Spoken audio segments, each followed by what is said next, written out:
वसा में घुलनशील विटामिन में विटामिन ई एक महत्वपूर्ण विटामिन है। कौन सा विटामिन? Vitamin E. ये कहाँ घुलनशील है? वसा में। वसा में घुलनशील है, इसका मतलब इसको रोज खाने की जरूरत नहीं है। ये अपने लोगों के फैट में रहता है, जब जरूरत पड़ती है तो शरीर उसको उपयोग में लाता रहता है। विटामिन ई, जिसे रासायनिक रूप से हम बोलते हैं टोकोफेरॉल। विटामिन ई का रासायनिक नाम टोकोफेरॉल। विटामिन ई किसमें घुलनशील है? वसा में घुलनशील है। बड़ा महत्वपूर्ण विटामिन है। अगर ये विटामिन अपने लोगों के शरीर में कम हो गया, विटामिन ई की कमी हो गई, तो दो झंझट खड़ा हो जाएगा। एक तो अगर पुरुषों में विटामिन ई की कमी हो गई तो पुरुष नपुंसक, पुरुष का पुरुषत्व गायब।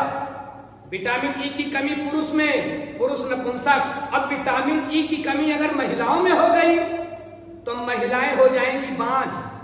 पुरुषों में हो गया विटामिन ई कम तो पुरुष नपुंसक हो जाएगा, मतलब जनन क्षमता कमजोर। और महिलाओं में अगर विटामिन ई की कमी हो गई तो महिलाएं हो जाएंगी बांझ।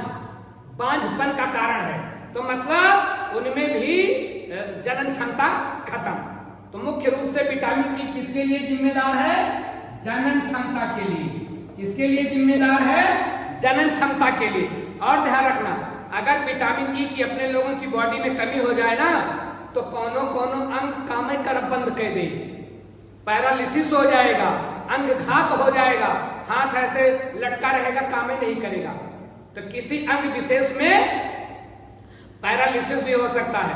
अब विटामिन ई मिले, इसके लिए क्या खाएं? तो विटामिन ई के लिए कोई खास चीज नहीं खाना है।